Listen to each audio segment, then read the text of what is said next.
Selamat malam, Mas-Mas yang eh, telah memberikan kesempatan kepada saya. Terima kasih banyak untuk berbagi sedikit pembacaan pendek saya terkait dengan psikofeminisme, khususnya bagaimana misoginistiknya pemikiran psikoanalis awal, yaitu eh, Freud.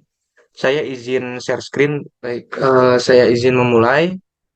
Sebelumnya, kembali lagi, saya berterima kasih banyak kepada kolektif akademia, kepada khususnya yang terhormat Mas Dr. Rodinal dan moderator Mas Gede Asgur Siswadi MPD MPhil yang telah memberikan kesempatan kepada saya untuk sedikit berbagi terkait dengan pembacaan pendek saya bagaimana psikofeministik, khususnya bagaimana pemikiran psikoanalisis awal yaitu Freud itu begitu misoginistik, begitu benci kepada perempuan. Saya menggunakan atau mengetengahkan judul objektivitas perempuan dalam lingkaran psikoanalisis Freud.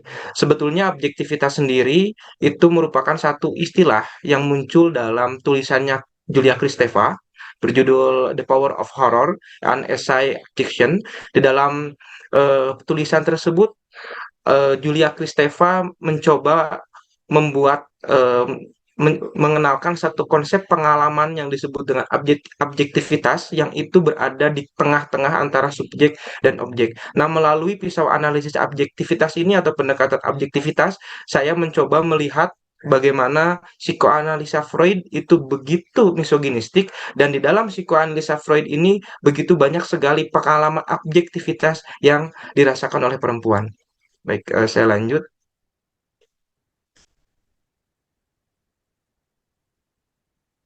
Nah, sebagai pengantar, apa objektivitas itu? Objektivitas sendiri oleh Julia Kristeva dalam tulisannya itu yang diterbitkan tahun 1982, The Power of Horror, an Essay Objection, itu dikatakan bahwa objektivitas merupakan satu hal yang mengganggu norma, mengganggu tatanan, dan itu dikecualikan dalam masyarakat, dikecualikan dalam peradaban. Tetapi objektivitas itu di dalamnya bagi saya mengandung kontradiksi. Jadi objektivitas merupakan pengalaman kita merasakan kesenangan dan kenikmatan sembari kita merasakan kengerian dan sesuatu yang jijik gitu ya. eh, Bagi Julia Kristeva, objektivitas sendiri itu sangat sulit untuk diejawantahkan melalui kata-kata. Kita selalu kehabisan kata, selalu kehabisan kalimat untuk menjelaskan apa itu objektivitas. Tetapi menurut intuisi kita, objektivitas itu dapat kita rasakan. Jadi selalu ada hal pengalaman dalam kehidupan kita yang mana hal tersebut ambivalen. Hal tersebut dalam hal tersebut dalam pengalaman objektivitas kita merasakan kenikmatan, kita merasakan kesenangan, tetapi pada eh, pada kesempatan yang sama kita juga merasakan kengerian. Contoh paling sederhananya, Julia Kristeva ini kan menulis buku Power of Horror. Contohnya objektivitas dalam ranah seni itu kita semua misalnya senang film horor. Padahal film horor sendiri itu adalah katakanlah pengalaman kita menantang ketakutan. Jadi mengapa kita senang menonton film horor? Padahal kan film horor itu sebuah ketakutan yang kita sengaja ingin ditonton gitu. Jadi ada di situ ada semacam kesenangan karena kita mendapatkan adrenalin dari menonton film horor, tetapi sembari kita merasakan kengerian itu. Lebih lanjut misalnya contohnya seperti kita memakan makanan pedas. Itu juga bentuk objektivitas. Kita memakan makanan pedas, merasakan nikmat dari hal tersebut padahal rasa pedas sendiri sebetulnya bukan rasa tetapi itu adalah sensasi terbakar pada papila lidah. Jadi ini semacam kontradiksi, semacam ambivalen mengapa kita mengalami pengalaman seperti itu. Pengalaman kenikmatan yang dibarengi dengan kengerian. Nah, itu sederhananya pengertian atau konsep dari apa itu objektivitas. Nah, objektivitas sendiri ini merupakan satu pengalaman tadi yang saya jelaskan di awal di antara subjek dan objek. Jadi, subjek itu mengobjek objeknya agar dia menjadi subjek. Subjek itu hubungan atau relevansi subjek dengan objek itu dia mengobjek objeknya. Maksudnya seperti ini. Seseorang menjadi objek karena dia harus mengalahkan seseorang menjadi subjek karena dia harus mengalahkan objeknya. Jadi di dalam pengalaman itu ada kesenangan karena dia menang sebagai subjek, tetapi di samping itu dia juga harus merasa jijik terhadap objeknya, harus mencampakkan objeknya. Nah, itu disebut dengan pengalaman objektifikasi. Memang agak agak sulit untuk dijelaskan secara bahasa, secara kalimat, tetapi intuisi kita merasakan hal itu. Jadi pemenang itu dia akan menjadi pemenang jika mengalahkan jika mengalahkan sesuatu yang kalah atau objek itu. Jadi di dalam hal itu dia harus benci atau mencampakkan objek, mencampakkan yang kalah, di samping dia juga mendapatkan kesenangan menjadi pemenang dari orang yang kalah tersebut. Nah, jadi itu definisi sedikit sebagai pengantar dari apa itu objektivitas. Nah, lalu bagaimana pengalaman objektivitas ini ada di dalam pemikiran psikoanalisa Freud? Dari pembacaan saya yang pendek, bahwa Freud dalam tulisannya Femininity mengatakan bahwa upaya manusia untuk menjadi utuh, menjadi otonom itu harus melepaskan diri dari tubuh maternal. Nah, saya menjelaskan sedikit pemikiran Freud. Jadi, bayi laki-laki dan bayi perempuan yang lahir ke muka bumi itu belum terdiferensiasi secara seksual. Bayi laki-laki dan bayi perempuan itu sama-sama mempunyai libido tunggal yang disebut sebagai maskulinitas. Jadi nggak ada feminitas itu tidak ada. Feminitas itu hanya derivasi atau hanya deviasi atau penyimpangan dari maskulinitas. Jadi bayi laki-laki dan bayi perempuan yang lahir ke muka bumi itu semua maskulin. Sehingga dia maskulin maka mencintai ibunya yang seorang perempuan. Dengan demikian setiap sentuhan ibu itu dianggap sebagai pengalaman erotis bagi bayi. Dan juga ada potensi incest karena bayi laki-laki mencintai ibunya, bayi perempuan mencintai ibunya, berarti di situ mencintai yang sehubungan darah, berarti ada potensi incest di situ pada usia bayi yang baru lahir. Nah, ketika manusia ingin menjadi otonom, ingin menjadi utuh, ingin menjadi mandiri, maka satu syaratnya adalah bayi tersebut harus terlepas dari tubuh maternal. Dia harus melepaskan diri dari ibunya. Nah, ketika pada bayi laki-laki,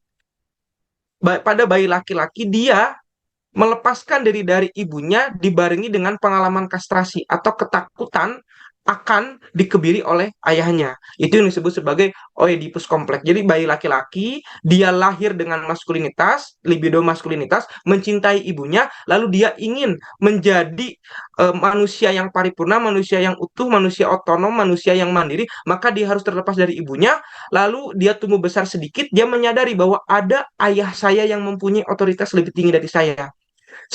Penis saya itu takut dikebiri oleh ayah saya, sehingga dia mengembangkan superego. Dalam psikoanalisis ada struktur kepribadian superego. Akhirnya dia melepaskan diri dari objek maternalnya, dari ibunya, karena pertama ibunya itu adalah sosok yang tidak mempunyai penis. Jadi memang pemikiran Freud ini begitu falosentris. Pertama, ibunya itu menjijikan karena ibunya itu mengeluarkan zat-zat atau substansi-substansi yang kotor seperti darah nifas ketika dia dilahirkan, dan yang kedua dia takut akan ayahnya. Nah, dari dua alasan ini, yang pertama dia merasa ibunya menjijikan karena tidak mempunyai penis, dan yang kedua dia takut akan ayahnya, akhirnya seorang bayi laki-laki dia melepaskan diri dari ibunya dan menjadi manusia yang otonom dan mandiri. Nah, berbeda cerita dengan bayi perempuan. Bayi perempuan ini dia tidak mengalami pengalaman kastrasi. Dia tidak mengalami pengalaman ketakutan dikebiri ayahnya karena dia tidak mempunyai penis. Akhirnya, bayi perempuan tidak bisa terlepas dari objek maternal, tidak bisa terlepas dari ibunya. Sehingga perempuan sampai kapanpun dia tidak pernah bisa untuk menjadi manusia utuh dan manusia otonom. Nah, ini pemikiran Freud yang begitu misoginistik. Bahkan Freud sendiri dalam tulisannya Femininity itu mengatakan bahwa perempuan itu tidak mempunyai kontribusi apa-apa dalam peradaban. Perempuan itu hanya sekedar bisa, mohon maaf, hanya menenun, menganyam, dan menjahit, tetapi tidak bisa memberikan kontribusi apa-apa. Alasannya apa? Alasannya karena perempuan tidak pernah utuh menjadi subjek, tidak pernah menjadi manusia yang paripurna, karena dia selalu terikat, selalu melekat dengan ibunya. Berbeda dengan anak laki-laki yang dia sudah melepaskan diri dari ibunya dan dia sudah menjadi manusia yang paripurna sehingga dapat mengaktualisasi dirinya untuk berkontribusi terhadap peradaban. Baik, saya lanjut. Nah, itu kita lihat bahwa pada tulisan awal Freud itu begitu misoginistik, begitu sangat benci sekali kepada perempuan. Bahkan dia mengatakan manusia itu baik laki-laki baik perempuan ketika lahir itu fitrahnya atau kodratnya itu adalah maskulin, adalah laki-laki. Dia tidak mau melihat secara morfologi anatominya bahwa ini penis, ini vagina, dia tidak mau Freud. Dia hanya melihat bahwa pokoknya baik terlahir dengan penis, baik terlahir dengan vagina, tetap dia adalah seorang maskulin. Itu pemikiran Freud, begitu falosentris. Nah, selanjutnya dalam tulisan-tulisan Freud yang lain, Femininity, Female Sexuality, terus On the Psychological Consequence of the Anatomical Distinction Between Sex 1925 diterbitkan, itu Freud menjelaskan terkait dengan konsep Oedipus kompleks. Sebetulnya tadi saya sudah jelaskan sedikit di awal. Kita lihat bagaimana misoginistik itu terjadi pada kisah Oedipus kompleks dan Elektra kompleks. Sedikit untuk pengantar, Oedipus kompleks merupakan satu pengalaman pada seorang anak pada fase palik. Jadi dalam perkembangan seksualitas psikoanalisa Freud itu terbagi 5. Anak itu pertama fase oral, anal, palik, genital, mohon maaf, laten, lalu genital. Jadi pada fase ketiga, yaitu fase palik, seorang anak laki-laki itu mengalami pengalaman yang disebut dengan Oedipus kompleks, yang tadi sudah saya ceritakan bahwa dia mencintai ibunya, tetapi kemudian sadar bahwa ada otoritas yang lebih tinggi, yaitu ayahnya. Nah, itu sehingga anak laki-laki itu meninggalkan ibunya dan dia menjadi individu yang utuh. Nah, lalu pada kisah Elektra kompleks ini sebaliknya, seorang anak perempuan itu mencintai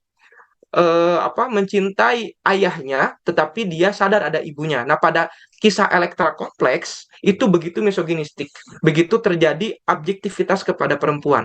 Nah, pertanyaannya seperti ini, ketika tadi seorang anak perempuan itu melekat dengan ibunya, lalu mengapa pada usia dewasanya anak perempuan itu mencintai laki-laki? Kita lihat bahwa perempuan yang normal dia mempunyai sexual interest kepada laki-laki.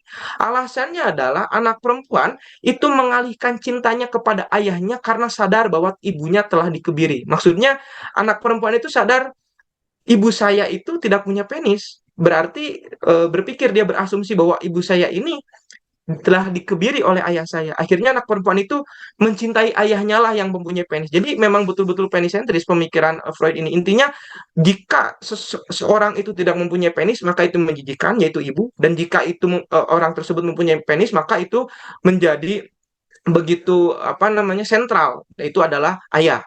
Nah, jadi seorang anak perempuan itu menyadari akhirnya bahwa ibu saya tidak punya penis, akhirnya mengalihkanlah cintanya itu kepada ayahnya. Jadi memang di sini saya dari pembacaan saya memang pemikiran Freud juga agak sedikit kontradiktif. Jadi Freud mengatakan bahwa perempuan itu melekat dengan ibunya, tetapi ironisnya kemelekatan itu dibarengi dengan kebencian atau kejijian seorang bayi laki-laki terhadap ibunya yang tidak mempunyai penis. Nah, baik saya lanjut. Eh, ini dalam tulisannya Freud, anak perempuan merasa jijik pada ibunya karena tidak memiliki penis dan iri kepada laki-laki yang mempunyai penis. Nah, ini disebut sebagai penis envy kalau rekan-rekan baca pemikiran Freud. Penis envy ini pada perkembangannya itu dikritik oleh para psikoanalisis neo-Freudian yang mereka lebih feminis, khususnya psikoanalis perempuan. Contohnya adalah Karen Harney yang mengembangkan atau mengenalkan satu terminologi bernama warm envy, keirian laki-laki terhadap perempuan karena dia tidak mempunyai rahim. Kemudian oleh Virliana juga ada istilah clitoris envy, keirian laki-laki kepada perempuan karena tidak mempunyai klitoris. Nah, dalam pemikiran Freud ini, anak perempuan itu tadi merasa jijik kepada ibunya karena ibunya tidak mempunyai penis. Dan sembari anak perempuan ini juga iri kepada anak laki-laki yang mempunyai penis. Nah, ini pemikiran Freud. Memang pemikiran Freud ini begitu katakanlah tidak memiliki evidence empiris, tidak bisa dibuktikan secara ilmiah. Jadi memang dalam anak-anak psikologi itu mengatakan bahwa psikoanalisis ini tak ubahnya seperti agama gitu, seperti keimanan. Freud mengatakan A, B, C, D ya kita percayai saja karena kalau diuji secara ilmiah pun ya tidak ada buktinya gitu. Jadi pemikiran Freud ini hanya berhenti pada tahap pengimanan saja sebetulnya. Nah, selanjutnya perendahan wanita, pendiskreditan wanita, marginalitas wanita, objektivitas terhadap wanita itu terasa sekali dalam pemikiran Freud yang mengatakan bahwa ketika tadi anak perempuan itu mengalihkan cintanya ke ayahnya, lalu dia sadar bahwa ada ibunya. Akhirnya anak perempuan merasa tidak mungkin memiliki ayahnya, maka dia mengembangkan pemikiran untuk memperoleh anak dari laki-laki lain. Dalam kata lain, feminitas adalah keinginan untuk menjadi objek hasrat maskulin. Jadi di dalam hal ini, dari usia yang begitu belia sekali, bayi bayi perempuan itu sudah ingin dirinya menjadi objek bagi laki-laki. Dia mengobjekkan dirinya. Sehingga anak perempuan ini berpikir bahwa kalau saya tidak bisa memiliki ayah saya karena ada ibu saya yang lebih otoritas, maka saya ingin mempunyai anak dari laki-laki lain. Itulah yang menurut Freud disebut sebagai diferensiasi seksual. Mengapa perempuan mencintai laki-laki? Karena pengalaman primalnya seperti itu. Pengalaman ketika dia masa balitanya, ketika dia masa belianya seperti itu. Dia ingin tubuhnya itu menjadi objek bagi laki-laki. Nah, konsep ini berkembang yang oleh Lucy Irigaray eh, disebut sebagai spekular ekonomi. Spekular ekonomi merupakan satu bentuk tatanan norma budaya yang itu sentralitasnya adalah pada kepentingan perempuan. Nah, ini yang kita kenal sekarang sebagai budaya patriarkat, bahwa hegemoni peradaban itu dipegang oleh kepentingan laki-laki, bukan dari kepentingan perempuan. Makanya muncullah gerakan-gerakan seperti feminisme yang pertama kali muncul karena keinginan perempuan untuk mendapatkan hak pendidikan dan hak properti. Misalnya rekan-rekan baca nonton filmnya On the Basis Sex gitu, Ruth Brothers Ginsburg, yang ketika tahun 1850 dia berkuliah di Harvard, universitas yang begitu besar, begitu kaliber, tetapi dia adalah seorang perempuan yang berkuliah dalam jurusan hukum dan itu mendapatkan begitu marginalitas yang begitu besar gitu. Jadi kembali lagi bahwa kita lihat sekarang budaya patriarkat itu begitu kental, standar kecantikan itu memang dipegang oleh keinginan laki-laki, jadi bukan pada perempuan, sehingga muncullah ide-ide seperti ethics of right, ethics of care. Jadi pada perempuan itu bukan hanya sekedar ethics of right, bukan hanya sekedar diberi hak, tetapi ada ethics of care, ada pemberian kepedulian. Misalnya contohnya hak politik. Apakah perempuan sekarang diberi hak politik? Betul, perempuan bisa menjadi anggota dewan sekarang. Tetapi ketika dia pulang dari rumahnya, maka anaknya, suaminya, masakannya itu semua harus tersaji, anaknya harus rapi, masakannya harus tersaji. Nah, di situ berarti bukan lagi ethics of right pembicaranya, tetapi ethics of care. Bagaimana kita membangun kepedulian kepada perempuan? Ya, dia diberi hak, tetapi kita juga harus mempertimbangkan apa itu double burden, apa itu peran ganda gitu. Perempuan itu dia ketika dia berperan secara publik, dia juga mempunyai tanggung jawab secara domestik gitu. Berbeda dengan laki-laki, kalau secara publik saja, kalau perempuan ya publik ya domestik. Nah, selanjutnya sebagai kritik utama dalam pemikiran Freud ini yang begitu misoginistik, begitu benci sekali kepada perempuan, Freud itu dalam menjelaskan pembentukan seksualitas tidak mengakar pada anatomi, tetapi melainkan pada hubungan interpersonal. Jadi kembali lagi, memang pemikiran Freud ini kalau diuji secara ilmiahnya, diuji secara eviden empirisnya tidak bisa, karena Freud ini seperti katakanlah dia bermimpi, karena dia juga mencetuskan the interpretation of dream. Mungkin dia bermimpi, dia berpikir mengawang-awang lalu mengatakan itu dalam atau menuliskan itu dalam satu tulisan, dan itu hanya bisa kita imani saja, tidak bisa kita buktikan secara ilmiah. Karena kalau dia ingin membuktikan secara ilmiah pada ranah empiris paling dasar pun, misalnya penglihatan, dia sudah bisa membedakan ini laki-laki, ini perempuan, karena secara anatomi morfologinya pun berbeda antara penis dan vagina. Tapi dia tidak mau, dia tetap kekeh dengan misoginistasnya, dia tetap kekeh dengan keimanannya bahwa laki-laki perempuan itu tidak ada, yang ada itu hanya maskulin, dan perempuan merupakan deviasi atau penyimpangan dari laki-laki. Mungkin demikian sebagai pemantik malam ini. Terima kasih banyak atas kesempatannya. Wassalamualaikum warahmatullahi wabarakatuh. Kurang lebihnya mohon maaf.